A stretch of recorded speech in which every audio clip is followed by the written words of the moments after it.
हरे कृष्ण कृष्ण कृष्ण हरे हरे, हरे राम राम राम हरे हरे। श्रीमद् भगवत गीता यथारूप अध्याय 10। श्री भगवान का ऐश्वर्य।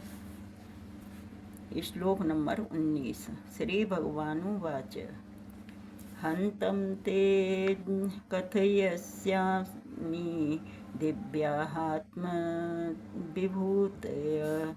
प्राधान्यतः कुरु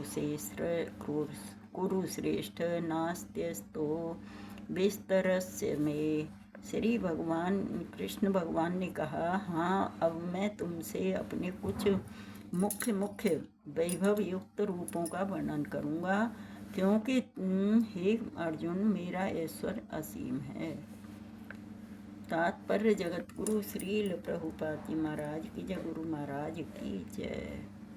श्री कृष्ण की महानता तथा उनके ऐश्वर्य को समझ पाना संभव नहीं है। जीव की इंद्रियां सीमित हैं, अतः उनसे श्री कृष्ण के कार्यकलापों की समग्रता को समझ पाना संभव नहीं है।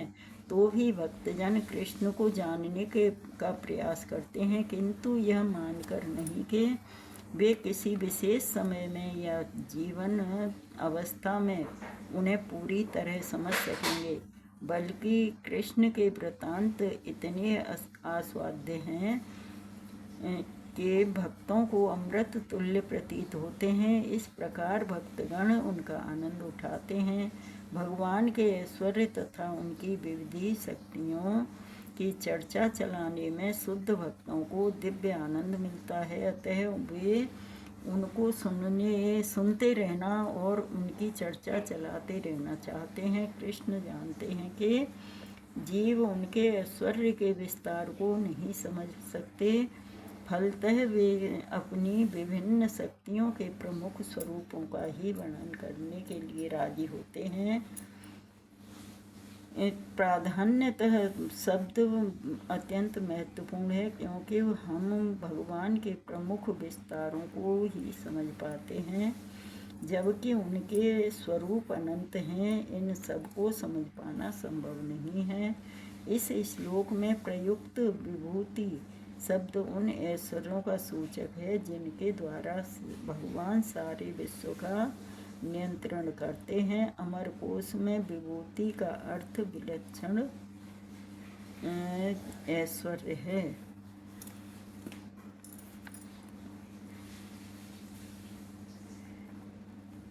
निर्विशेषवादी या सर्वेश्वरवादी न तो भगवान के विलक्षण ऐश्वर्य को समझ पाता है, न उनकी दैवी शक्तियों के स्वरूपों को। भौतिक जगत में तथा वैकुंठ लोक में उनकी शक्तियाँ अनेक रूपों में फैली हुई हैं। अब कृष्ण के उन रूपों को बताने जा रहे हैं जो सामान्य व्यक्ति प्रत्यक्षतः रूप से देख सकता है। इस प्रकार उनकी बहिरंगी शक्ति का आंशिक वर्णन किया गया है। अहमात्मा गुणाकेश सर्वभूताशय स्थितः अहमादित्य मध्यम च भूतानामन्त एव च। हे अर्जुन, मैं समस्त जीवों के हृदय में स्थित परमात्मा हूँ। मैं ही समस्त जीवों का आदि, मध्य तथा अंत हूँ। तात्पर्य जगतगुरु श्रील प्रभुपाद जी महाराज की जय, गुरु महाराज की जय। इस श्लोक में अर्जुन को गुणाकेश कहकर संबोधित किया गया है, जिसका अर्थ है निंद्रा रूपी अंधकार को जीतने वाला। जो लोग अज्ञान रूपी अंधकार में सोए हुए हैं, उनके लिए यह समझ पाना संभव नहीं है कि भगवान किन किन विधियों से इस लोक में तथा वैकुंठ लोक में प्रकट होते हैं। अतः कृष्ण अर्जुन के लिए इस प्रकार का संबोधन महत्वपूर्ण है। अतः कृष्ण द्वारा अर्जुन के लिए इस प्रकार का संबोधन महत्वपूर्ण है, क्योंकि अर्जुन ऐसे अंधकार से ऊपर है। अतः भगवान उससे विविध ऐश्वर्यों को बताने के लिए तैयार हो जाते हैं। सर्वप्रथम कृष्ण अर्जुन को बताते हैं कि वे अपने मूल विस्तार के कारण समग्र दृश्य जगत की आत्मा हैं। भौतिक सृष्टि के पूर्व भगवान अपने मूल विस्तार के द्वारा पुरुष अवतार धारण करते हैं और उन्हीं से सब कुछ आरंभ होता है। अतः वे प्रधान महतत्व की आत्मा हैं। इस सृष्टि के का कारण महतत्व नहीं होता।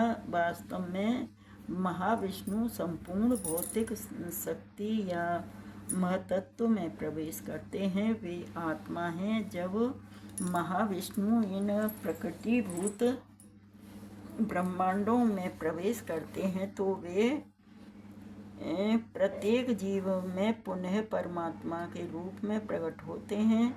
हमें ज्ञात है कि जीव का शरीर आत्मा के स्फुल्लिंग की उपस्थिति के कारण विद्यमान रहता है। बिना आध्यात्मिक स्फुल्लिंग के शरीर विकसित नहीं हो सकता। उसी प्रकार भौतिक जगत का तब तक विकास नहीं होता जब तक परमात्मा कृष्ण का प्रवेश नहीं हो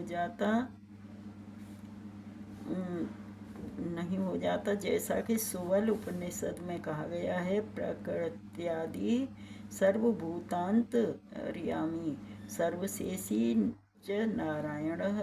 परमात्मा रूप में भगवान समस्त प्रगटीभूत ब्रह्मांडों के में विद्यमान है। श्रीमद् भागवतम में तीनों पुरुष अवतारों का वर्णन हुआ है। शाश्वत तंत्र में भी इसका वर्णन मिलता है। विष्णुस्तु त्रीणि रूपाणि पुरुषाख्यान्यथो विदुः।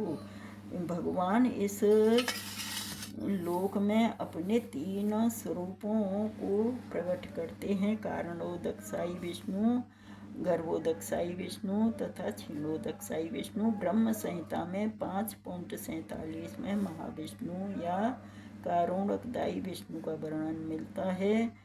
यह कारणांडव भजति स्म योगिनिन्द्राम। सर्व कारण भगवान कृष्ण महाविष्णु के रूप में कारणांडव में शयन करते हैं। अतः भगवान ही इस ब्रह्मांड के आदि कारक हैं, कारक पालक तथा समस्त शक्ति के अवसान हैं। आदित्यानाम हम विष्णु ज्योरिति रविरंसुमान मारीचर्म भूतामस्मि नक्षत्राणाम हम शशि। मैं आदित्यों में विष्णु, प्रकाशकों में तेजस्वी सूर्य, मारुतों में मारीच तथा नक्षत्रों में चंद्रमा हूँ।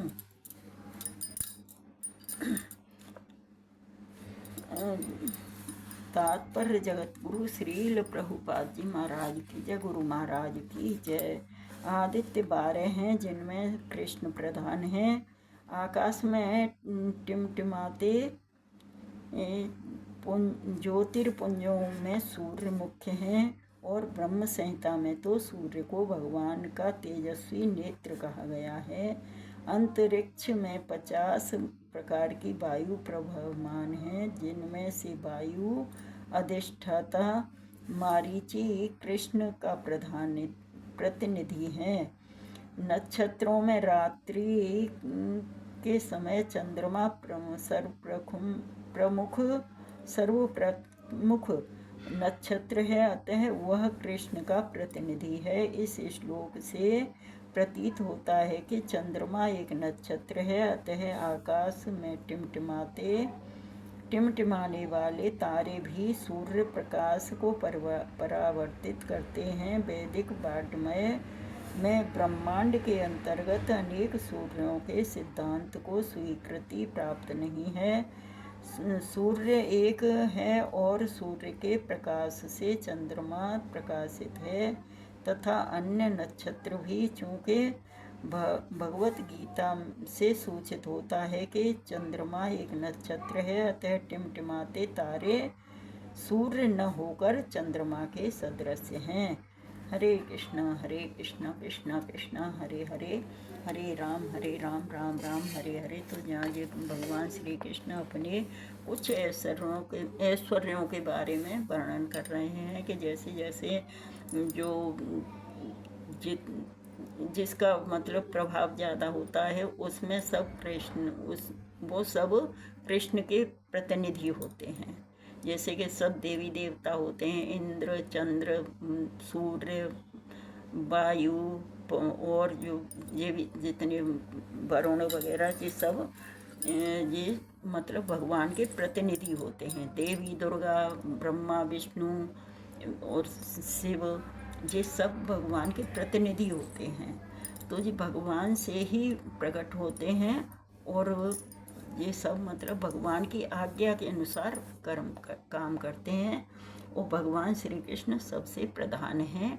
तो हमें भगवान श्री कृष्ण का ही हमेशा स्मरण करना चाहिए। हरे कृष्णा कृष्ण कृष्ण हरे हरे, हरे राम राम राम हरे हरे। श्रीमद् भगवद गीता यथारूप की जय। हरे कृष्णा।